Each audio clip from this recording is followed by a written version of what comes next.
Somebody's got to. No, I'm going to use my second crib because that's what someone reads after me. Follow his drone with the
dynamic.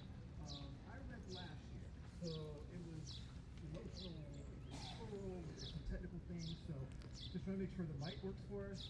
I'm going to recommend that we kind of line up three deep on this side, so that everything's coming out forward. And then I'll pass the mic quickly to that's really good. But the energy, the next person's going to have. I think it's really good. Oh, so you couldn't hear me. Is it? That's the feedback I wanted. So how is this? Do you want to turn it up a little bit? Because actually, I talk a little bit louder, and I'm not sure about everyone here. So, all right, testing, 1, 2, 3. We probably have the, I guess, yoga a little bit to do. That's a good thing. Weather sounds like it's actually looks like it's cooperating with us, so that's another great thing. Yeah. Is there someone who might be able to be in the back and just give you a thumbs up? I just got a thumbs up from Valerie on her way walking. So will we do that for each person? Because it's going to vary depending on our heights, and when we get there, what works perfectly for you might not work perfectly. Yes. See, this is what I call community and support. Yeah. So, yes. So just a thumbs up and you got it.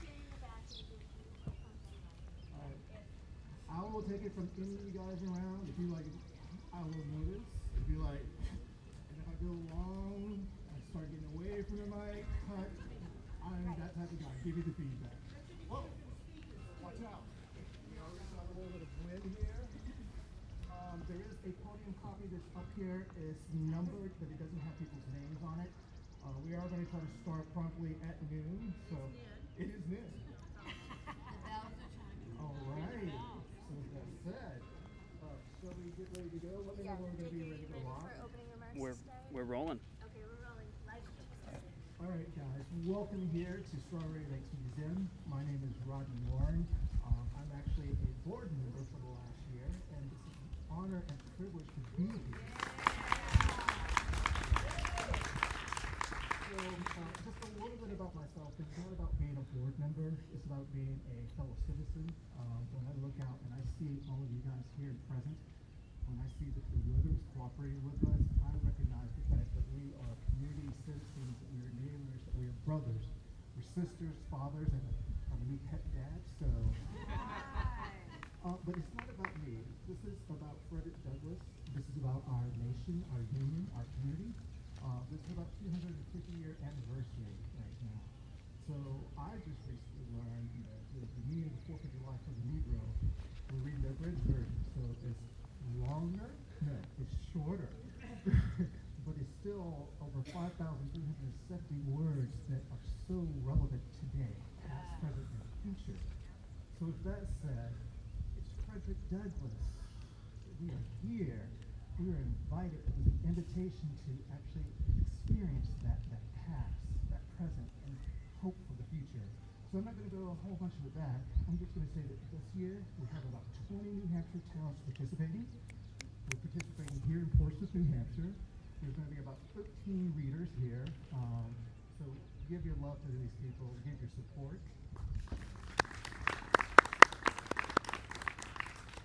And I'll just go and start that, I'd like you to make sure your cell phones are off, or at least muted. If you can't hear someone, you can give the verbal cues. You can give the right on, but keep it respectful. At the end of this, there's going to be a point in time where we're all going to say Frederick Douglass words, a poem, a prayer at the end. So there's an invitation there for you to join us. You're already participating, so thank you. So with that said, while reading Frederick Douglass' work is a powerful experience for many, it is only one piece of the long overdue conversations that our communities need to have. We hope that these readings will be a starting point for those difficult dialogues, and that they will provide an opportunity for us to engage in deeper conversations that will lead to actions to help build more inclusive and just communities today and forward. So with that said, we've already gone over some of the rules and regulations. I'd like you guys to stand up here 3 deep or so. Adjust the mic will help you, so don't worry about that. I'm going to point out that we should line up and exit probably the same way. And speak directly. Speak your heart. Take your time. We're here listening. We're a community, and I want to thank you for that. So first up is going to be Buzz. Buzz has been a community reader for several years. He is our opening guy right now. Thank you for participating, Buzz. You have the show.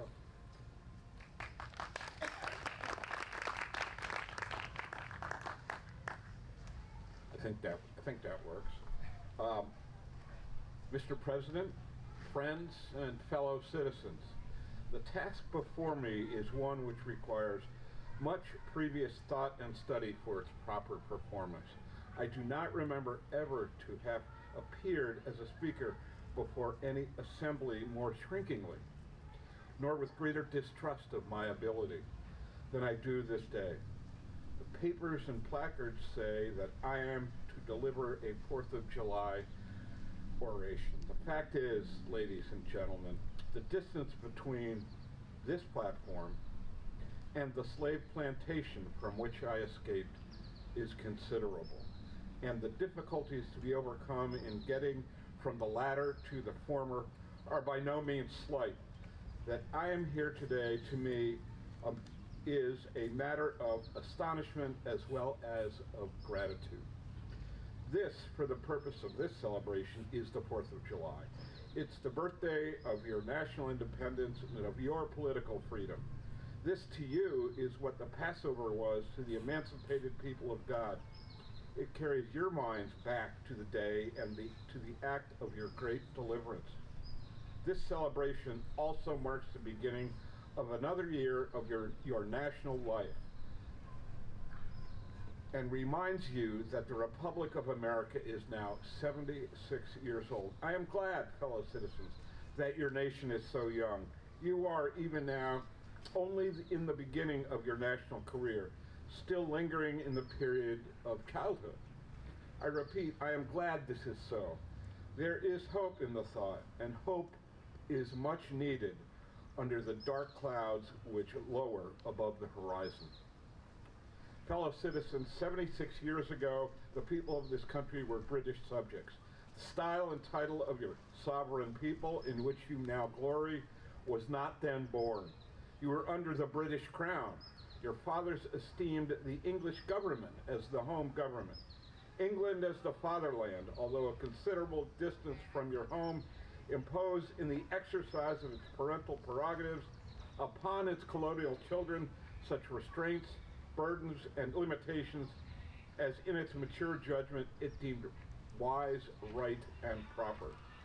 But your fathers, who had not adopted the idea of the infallibility of government and the absolute character of its acts, presumed to differ from the home government in respect to the wisdom and the justice of some of those burdens and restraints. They went so far as to pronounce the measures of government unjust, unreasonable, and oppressive, and altogether such as ought not to be quietly submitted to. I scarcely need say, fellow citizens, that my opinion of those measures fully accords with that of your fathers. Feeling them harshly and unjustly treated by the home government, your fathers, like men of honesty and men of spirit, earnestly sought redress. They petitioned and remonstrated. They did so in a decorous, respectful, and loyal manner. This, however, did not answer the purpose. They saw themselves treated with sovereign indifference, coldness, and scorn, yet they persevered.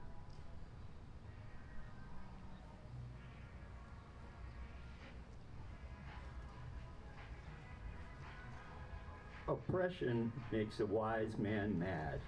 Your fathers became restive under the treatment. They felt themselves the victim of grievous wrongs, wholly incurable in their colonial capacity. With brave men, there's always a remedy for oppression. Just here, the idea of a total separation of the colonies from the crown was born. It was a startling idea, much more so than we at this distant time regarded.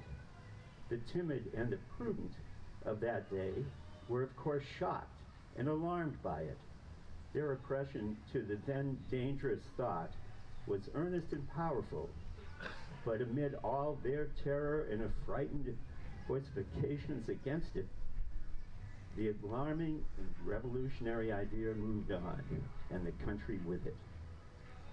On the 2nd of July, 1776, the old colonial Congress, after dismay to the lovers of ease and the worshippers of property, clothed with that dreadful idea all the authority of national sanction. They did so in the form of a resolution. We seldom hit upon resolutions drawn up in their day, whose transparency is all equal it. Resolved that these united colonies and of the right ought to be free and independent states that are absolved from all allegiance to the British Crown. Citizens, your fathers made good that resolution. They succeeded, and today you reap the fruits of their success. The freedom gained is yours, and you, therefore, must properly celebrate this anniversary. The 4th of July is the first great fact in your nation's history, the very ring bolt of the chain of your yet undeveloped destiny. Pride and patriotism, not less than gratitude, prompt you to celebrate and to hold it perpetual remembrance. I have said that the Declaration of Independence is the ring bolt of the chain of your nation's destiny. So indeed, I regard it. The principles contained in that instrument are saving principles. Stand by those principles. Be true to them on all occasions, in all places, against all foes, and at whatever cost.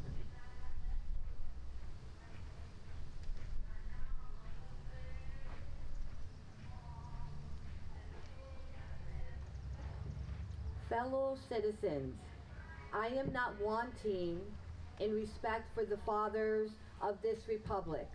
The signers of the Declaration of Independence were brave men. I cannot contemplate their great deeds with less than admiration. They were statesmen, patriots, and heroes, and for the good they did and the principles they contended for, I will unite with you to honor their memory. They loved their country better than their own private interests, and all will concede that is a rare virtue that ought to command respect. He who will intelligently lay his life for his country is a man who is not a human nature to despise. Your fathers staked their lives, their fortunes, and their sacred honor on the cause of their country. In their admiration of liberty, they lost sight of all other interests. They were peacemen, but they preferred revolution to peaceful submission to bondage. They were quiet men, but they did not shrink from agitating against oppression. They showed forbearance, but they knew its limits. They believed in order, but in the order of tyranny, with them nothing was settled that was not right. With them, justice, liberty, and humanity were final, not slavery and oppression. You may well cherish the memory of such men. They were great in their day and generation. Their solid manhood stands out the more as we contrast it with these degenerate times. How circumspect, exact, and proportionate were all their movements. How unlike the politicians of an hour. Their statesmen looked beyond the passing moment and stretched away in strength into the distant future. Mark them, fully appreciating the hardship to be encountered, firmly believing in their right of their cause, wisely measuring the terrible odds against them. Your fathers, the fathers of this republic, laid their cornerstone of the national superstructure which has risen and still rises on grandeur around you. Of this fundamental work, the day is the anniversary. Our eyes are met with demonstrations of joyous enthusiasm. The cause which led to the separation of the colonies from the British Crown have never lacked for a tongue. They have all been taught in your common schools, narrated at your firesides, unfolded from your pulpits, and unthundered from your legislative halls, and are familiar to you as household words. They form the staple of your national poetry and eloquence. I leave, therefore, the great deeds of your fathers to others. My business, if I have any here today, is with the present. The accepted time with God and His cause is the ever-living now. We have to do with the past only as we can make it useful to the present and to the future. Now is the time, the important time. Your fathers have lived, died, and have done their work, and have done much of it well. You live and must die, and you must do your work. You have no right to enjoy a child's share in the labor of your fathers unless your children are to be blessed by your labors. You have no right to wear out and waste the hard-earned fame of your fathers to cover your indolence. Fellow citizens, pardon me. Allow me to ask, why am I called upon to speak here today? What have I, or those I represent, to do with your national independence? Are the great principles of political freedom and of natural justice embodied in that Declaration of Independence extended to us? And am I therefore called upon to bring our humble offering to the national altar and to confess the benefits and express devout gratitude for the blessings resulting from your independence to us?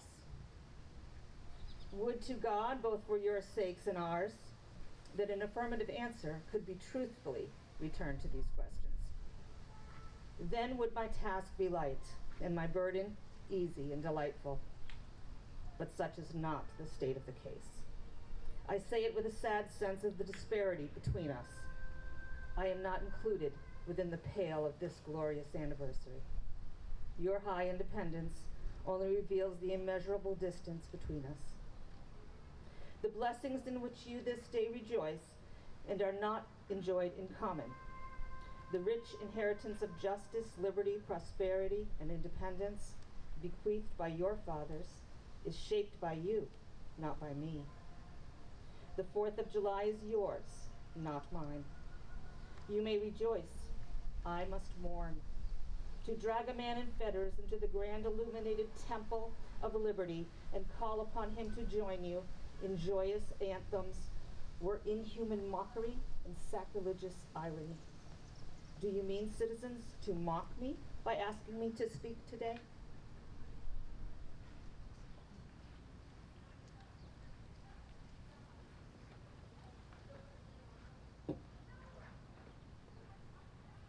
Fellow citizens, above your national tumultuous joy, I hear the mournful wail of millions, whose chains, heavy and grievous yesterday, are today rendered more intolerable by the jubilee shouts that reach them.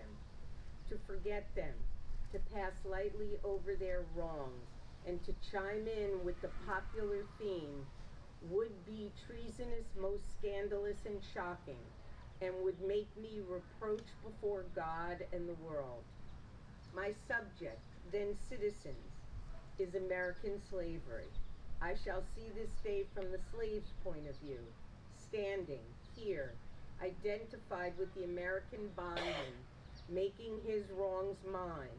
I do not hesitate to declare with all my soul that the character and conduct of this nation never looked blacker to me than on this 4th of July.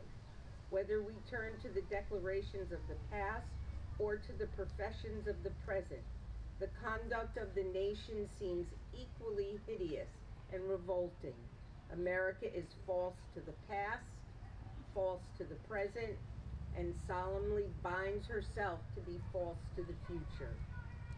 Standing with God in the crushed and bleeding slave on this occasion, I will, in the name of humanity, which is outraged, in the name of liberty, which is fettered, in the name of the Constitution and the Bible, which are disregarded and trampled upon, dare to call in question and to denounce with all emphasis, I can command everything that served to perpetuate slavery, the great sin and shame of America.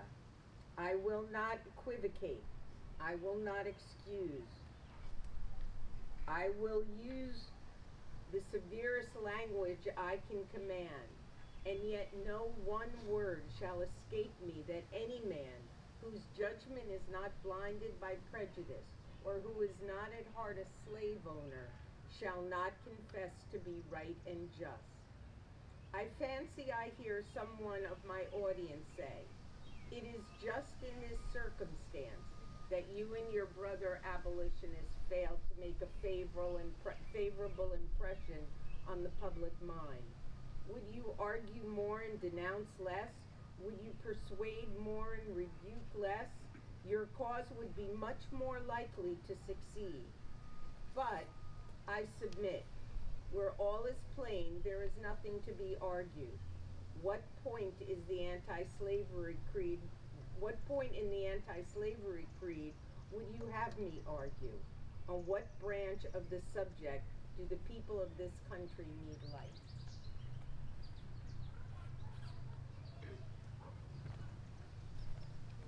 Must I undertake to prove that the slave is a man? The slaveholders themselves acknowledge it in the enactment of laws for their government. They acknowledge it when they punish disobedience on the part of the slave. There are 72 crimes in the state of Virginia which, if committed by a black man, subject him to the punishment of death, while only 2 of the same crimes will subject a white man to the like punishment. What is this but the acknowledgement that the slave is a moral, intellectual, and responsible being? Southern statute books are covered with enactments forbidding under severe fines and penalties, the teaching of the slave to read or write. When you can point to any such laws in reference to the beasts of the field, then I may consent to argue the manhood of the slave. When the dogs in your streets, when the fowls of the air, when the cattle on your hills, when the fish of the sea and the reptiles that crawl shall be unable to distinguish the slave from a brute, then will I argue with you that the slave is a man. Is it not astonishing that while we are plowing, planting, and reaping, using all kinds of mechanical tools, erecting houses, constructing bridges, building ships, working in metals of brass, iron, copper, silver, and gold, that while we are reading, writing, and ciphering, acting as clerks, merchants, and secretaries, having among us lawyers, doctors, ministers, poets, authors, editors, orators, and teachers, that while we are engaged in all manner of enterprise common to other men, digging gold in California, capturing the whale in the Pacific, feeding sheep and cattle on the hillside, living, moving, acting, thinking, planning, living in families as husbands, wives, and children, and above all, confessing and worshiping the Christian's God, and looking hopefully for life and immortality beyond the grave. We are called upon to prove that we are men. Would you have me argue that man is entitled to liberty? That he is the rightful owner of his own body? You've already declared it. Must I argue the wrongfulness of slavery? Is it to be settled by the rules of logic and argumentation as a matter beset with great difficulty, involving a doubtful application of the principle of justice, hard to be understood? How should I look today in the presence of Americans to show that men have a natural right to freedom? To do so would be to make myself ridiculous. and to offer an insult to your understanding. There is not a man beneath the canopy of heaven that does not know that slavery is wrong for him.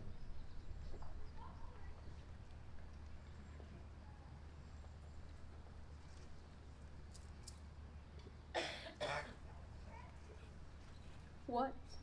Am I to argue that it is wrong to make men brutes, to rob them of their liberty, to work them without wages, to keep them ignorant of their relations to their fellow men, to beat them with sticks, to flay their flesh with the lash, to load their limbs with irons, to hunt them with dogs, to sell them at auction, to sunder their families, to knock out their teeth, to burn their flesh, to starve them into obedience and submission to their masters? Must I argue that such a system thus, marked with blood and stained with pollution, is wrong? No, I will not. I have better employments for my time and strength than such arguments would imply. What then remains to be argued? Is it that slavery is not divine, that God did not establish it, that our doctors of divinity are mistaken? There is blasphemy in the thought. That which is inhuman cannot be divine. Who can reason on such a preposterous? I cannot. The time for such argument is past. At times like this, scorching irony, not convincing argument, is needed. Oh, had I the ability, and could I reach the nation's ear, I would, today, pour out a fiery stream of biting ridicule, blasting reproach, withering sarcasm and stern rebuke. For it is not the light that is needed, but fire. It is not the gentle shower, but thunder. We need the storm, the whirlwind, the earthquake. The feeling of the nation must be quickened. The conscience of the nation must be round. The propriety of the nation must be startled. The hypocrisy of the nation must be exposed, and its crimes against God and man must be proclaimed and denounced.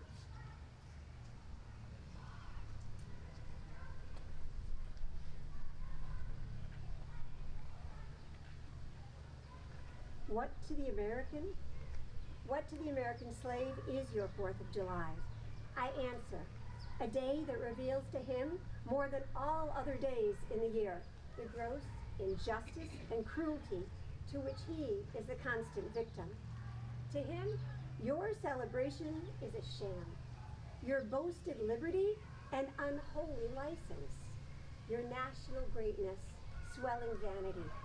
Your sounds of rejoicing are empty and heartless, your denunciation of tyrants' brass-fronted impudence. Your shouts of liberty and equality, hollow mockery. Your prayers and hymns, your sermons and thanksgivings, with all your religious parade and solemnity, are to him mere bombast, fraud, deception, impiety, and hypocrisy, a thin veil to cover up crimes which would disgrace a nation of savages. There is not a nation on the earth guilty of practices more shocking and bloody than are these people of the United States at this very hour.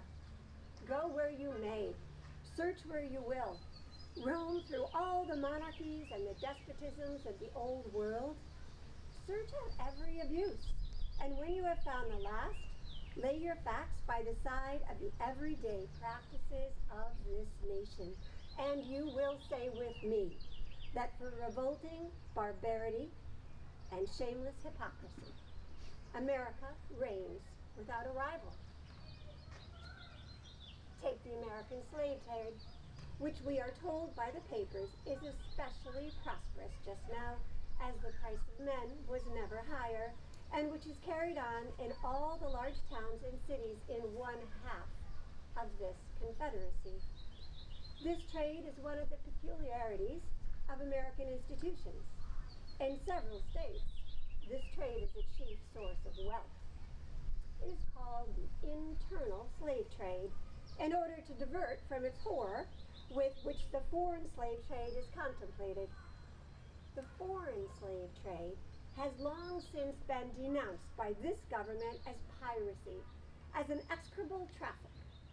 To arrest it, this nation keeps a squadron at immense expense on the coast of Africa.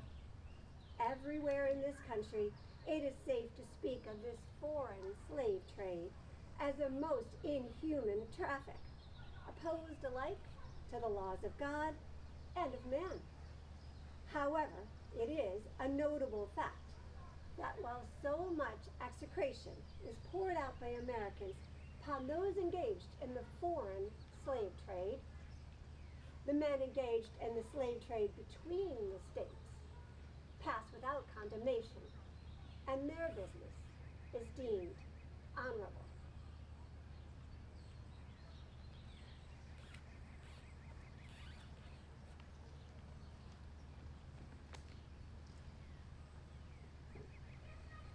Behold the practical operation of this internal slave trade, the American slave trade sustained by American politics and American religion.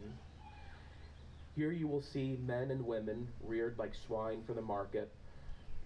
You know what is a swine drover? I'll show you a man drover. They inhabit all our southern states. They perambulate the country and crowd the highways of the nation. With droves of human stock, you will see one of these human flesh jobbers armed with a pistol, whip, and bowie knife, driving a company of 100 men, women, and children from the Potomac to the slave markets in New Orleans. These wretched people are to be sold singly or in lots to suit purchasers. They are food for the cotton field and the deadly sugar mill. Mark the sad procession as it moves wearily along, and the inhuman wretch who drives them. Hear his savage yells and his blood-chilling oaths as he hurries on his affrighted captives. There see the old man with locks thinned and gray cast one glance, if you please, upon that young mother whose shoulders are bare to the scorching sun, her briny tears falling on the brow of the babe in her arms. See, too, that girl of 13 weeping. Yes, weeping, as she thinks of the mother from whom she has been torn. The drove moves tardily. Heat and sorrow have nearly consumed their strength. Suddenly you hear a quick snap. Like the discharge of a rifle, the feathers clank and the chain rattles simultaneously. Your ears are saluted with a scream that seems to have torn its way to the center of your soul. The crack you heard was the sound of the slave whip. The scream you heard was from the woman you saw with the babe. Her speed had faltered under the weight of her child and her chains. That gash her shoulder tells her to move on. Follow this drove to New Orleans, attend the auction, see men examined like horses, see the forms of women rudely and brutally exposed to the shocking gaze of American slave buyers. See this drove sold and separated forever, and never forget the deep, sad sobs that arose from that scattered multitude. Tell me, citizens, where under the sun you can witness a spectacle more fiendish and shocking, yet this is but a glance of the American slave trade as it exists at this moment in the ruling part of the United States.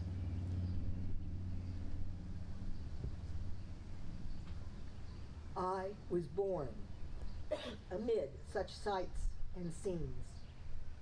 To me, the American slave trade is a terrible reality.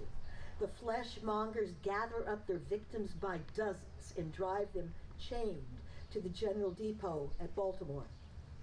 When a sufficient number has been collected here, a ship is chartered for the purpose of conveying the forlorn crew to Mobile or to New Orleans. From the slave prison to the ship, they are usually driven in the darkness of night. In the deep, still darkness of midnight, I have been aroused by the dead, heavy footsteps and the piteous cries of the chained gangs that passed our door. Fellow citizens, this murderous traffic is today in active operation in this boasted republic. In the solitude of my spirit, I see clouds of dust raised on the highways of the South. I see the bleeding footsteps. I hear the doleful wail of fettered humanity on the way to slave markets, where the victims are to be sold like horses, sheep, and swine, knocked off to the highest bidder. There I see tenderest ties ruthlessly broken to gratify the lust, the caprice, and the rapacity of the buyers and sellers of men. My soul sickens at the sight. But a still more inhumane, disgraceful, and scandalous state of things remains to be presented. By an act of the American Congress, not yet 2 years old, slavery has been nationalized in its most horrible and revolting form. Mason and Dixon's line has been obliterated. New York has become as Virginia, and the power to hold, hunt, and sell men, women, and children as slaves remains no longer a mere state institution, but is now an institution of the whole United States. The power is coextensive with the Star-Spangled Banner and American Christianity. Where these go, may also go the merciless slave hunter. Where these are, man is not sacred. He is a bird for the sportsman's gun. But that most foul and fiendish of all human decrees, the liberty and person of every man are put in peril. Your broad Republican domain is hunting ground for men.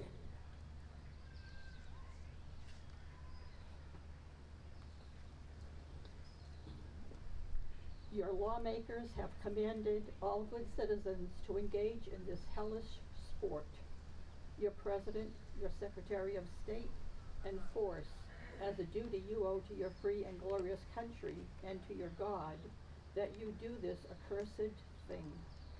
Not fewer than 40 Americans have, within the past 2 years, been hunted down and without a moment's warning hurried away in chains and consigned to slavery and excruciating torture. Some of these have had wives and children, dependent on them for bread, but of this no account was made. The right of the hunter to his prey stands superior to the right of marriage, and to all rights in this republic, the rights of God included. For black men there is neither law nor justice, humanity nor religion. The fugitive state law makes mercy to them a crime, and bribes the judge who tries them.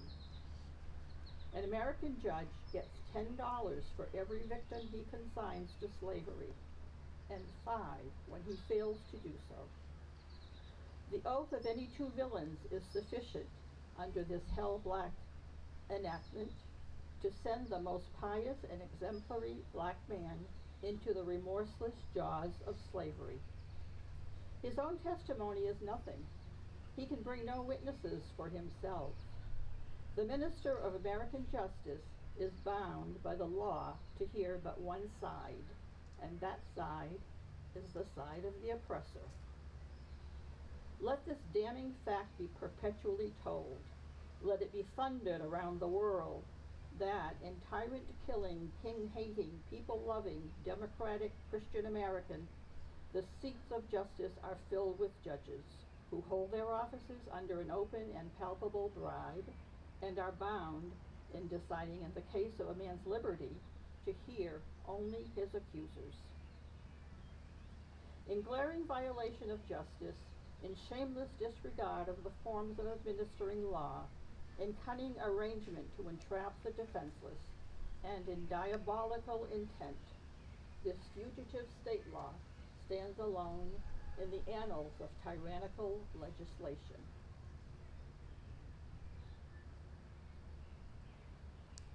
Americans, your Republican politics, not less than your Republican religion, are flagrantly inconsistent. You boast of your love of liberty, your superior civilization, and your pure Christianity, while the whole political power of the nation is solemnly pledged to support and perpetuate the enslavement of 3 millions of your countrymen. You hurl your anathemas at the crowned-headed tyrants of Russia and Austria, and pride yourselves on your democratic institutions, while you yourselves consent to be the mere tools and bodyguards of the tyrants of Virginia and Carolina.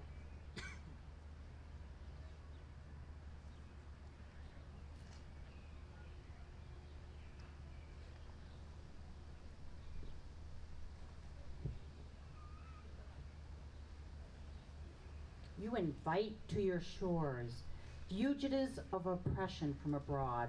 Honor them with banquets, greet them with ovations, cheer them, toast them, salute them, protect them, and pour out your money to them like water. But the fugitives from your own land, you advertise, hunt, arrest, shoot, and kill. Your glory in your refinement and your universal education, yet you maintain a system as barbarous and dreadful as ever stained the character of a nation, a system begun in avarice, supported in pride, and perpetuated in cruelty. You shed tears over fallen Hungary, and make the sad story of her wrongs the theme of your poets, statesmen, and orators, till your gallant sons are ready to fly to arms to vindicate her cause against the oppressor. But in regard to the 10,000 wrongs of the American slave, you would enforce the strictest silence, and you would hail him as an enemy of the nation who dares to make these wrongs the subject of public discourse. You were all on fire at the mention of the liberty for France or for Ireland, but as cold as an iceberg at the thought of liberty for the enslaved of America. You discourse eloquently on the dignity of labor, yet you sustain a system which in its very essence casts a stigma upon labor.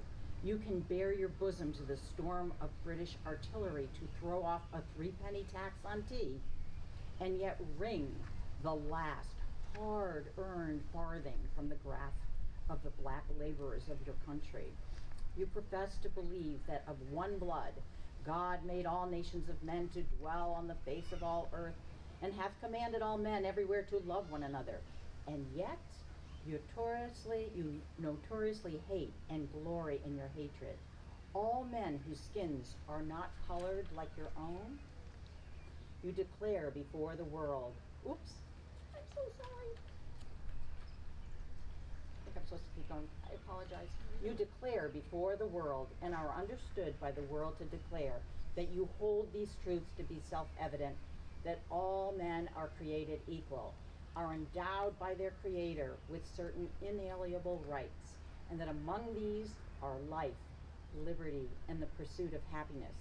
And yet, you hold securely in a bondage which, according to your own Thomas Jefferson, is worse than ages of that which your fathers rose in rebellion to oppose, a 7th part of the inhabitants of your country. Fellow citizens, I will not enlarge further on your national inconsistencies.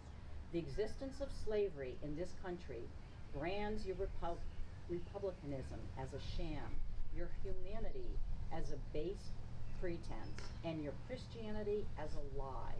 It destroys your moral power abroad.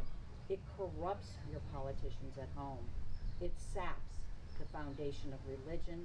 It makes your name a hissing and a byword to a mocking earth.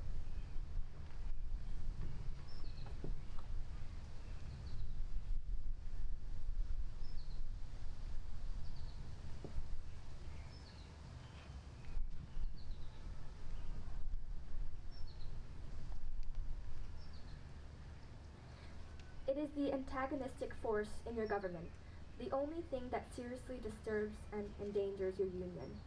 It fetters your progress. It is the enemy of improvement, the deadly foe of education. It fosters pride. It breeds insolence. It promotes vice. It shelters crime. It is a curse to the earth that supports it. And yet you cling to it as if it were the sheet anchor of all your hopes. Be warned. A horrible reptile is coiled up in your nation's bosom. The venomous creature is nursing at the tender breast of your youthful republic. For the love of God, tear away and fling you the hideous monster, and let the weight of 20 millions crush and destroy it forever. But it is answered in reply to all this, that precisely what I have now denounced is, in fact, guaranteed and sanctioned by the Constitution of the United States, that the right to hold and to hunt slaves is a part of the Constitution framed by the illustrious fathers of the Republic. Then I dare to affirm, notwithstanding all I have said before, your fathers, instead of being the honest men I have before declared them to be, were the veriest impostors that ever practiced on mankind. This is the inevitable conclusion, and from it there is no escape. But I differ from those who charge this baseness on the framers of the Constitution of the United States. It is a slander upon their memory at least, so I believe. And others have, as I think, fully and clearly vindicated the Constitution from any design to support slavery for an hour. Allow me to say, in conclusion, notwithstanding the dark picture I have this day presented to the state of the nation, I do not despair of this country. There are forces in operation which must inevitably work the downfall of slavery.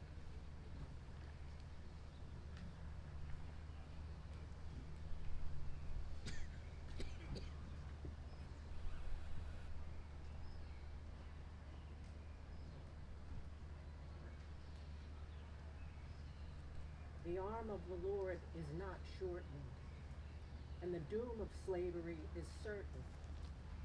I therefore leave off where I began, with hope, while drawing encouragement from the Declaration of Independence, the great principles it contains, and the genius of American institutions.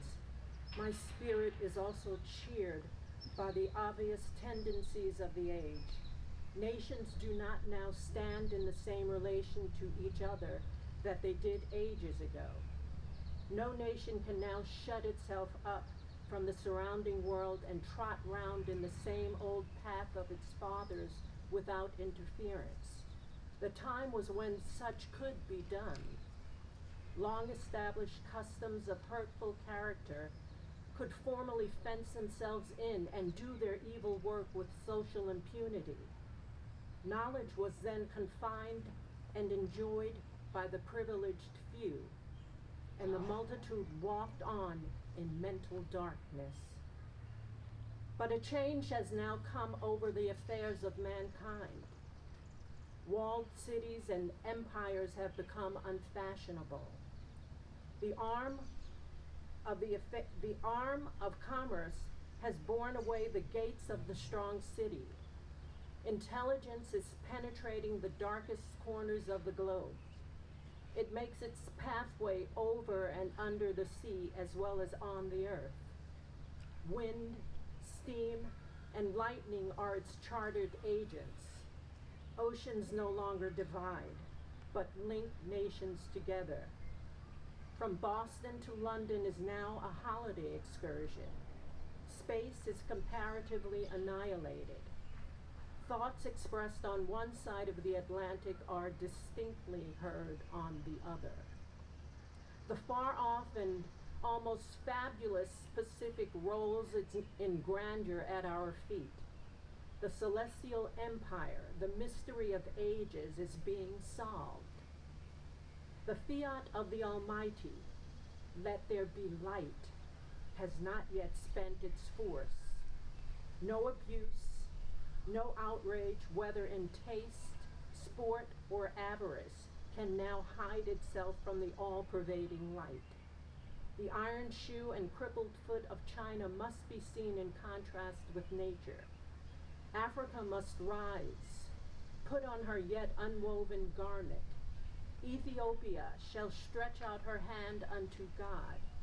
In the fervent aspirations of William Lloyd Garrison, I say, and let every heart join in saying it.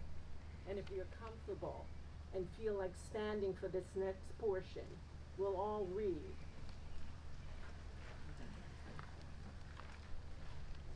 Godspeed, year of Jubilee, the wide world o'er, when from their gaunt chains set free, the oppressed shall finally bend the knee, and wear the yoke of tyranny, like Bruce no more. That year will come, and freedom's reign, to demand its deferred rights again restore. Godspeed the day when human blood shall cease to flow, and everyone who understood claims a human brotherhood, and each return for evil good, not blow for blow. That day will come, all feuds to end, and change into a faithful friend to each foe.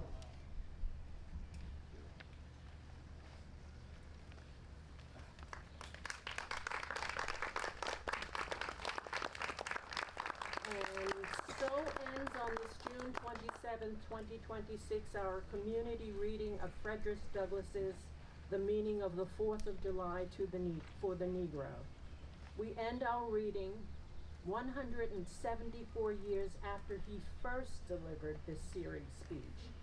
He delivered it 76 years after the 1776 signing of the Declaration of Independence, and about 90 years before the first Juneteenth celebration. How is it, or why, does a speech that was delivered by this Frederick Douglass, this formerly enslaved boy and man, son of an enslaved woman of African descent and a white man who is thought to have been his enslaver, why do these spoken words, these spoken sentiments, spoken truths still resonate, still sting, still cause us to reflect, still cause us to appreciate, to know we can be better, to strive for better?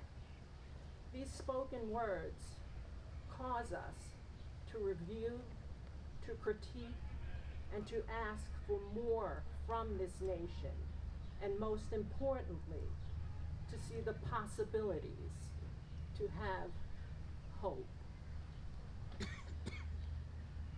Thank you all for being with Black Heritage as we commemorate the 250th anniversary of the signing of the Declaration of Independence alongside Juneteenth celebrations.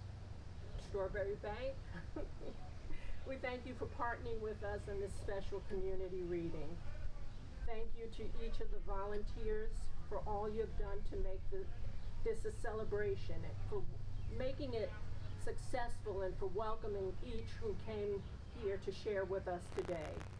And for all of you here and online, thank you for joining us today, because without you, without your interest, your support, there would be no reason for any of this.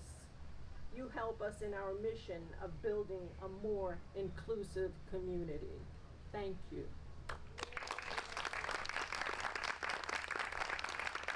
The celebration continues though. We have a few more things to mark the milestone of this 250th anniversary. Sunday, tomorrow, June 28th, from 10 a.m. to 10:30 at Langdon Park in Portsmouth. There will be an opening ceremony and musket salute commemorating the Revolutionary era, and sets the stage for exploring New Hampshire Black Revolutionary history. Later that day, from 1 p.m. until 4 p.m. in Exeter, at the Independence Center, there is an interactive living history and exhibit which explores some of the unrepresented voices of the Revolution. And because we're almost done with summer, let's look ahead to October. Just started, but it's almost over. Mark your calendars, October 23rd and 24th, 2026. It's time for BNEC, Black New England Conference again. It's the 20th annual Black New England Conference, Shaping Tomorrow, Black Autonomy in an Age of Erasure. The conference is going to be at SNHU, and stay tuned for more info. And again, thank you all for coming out.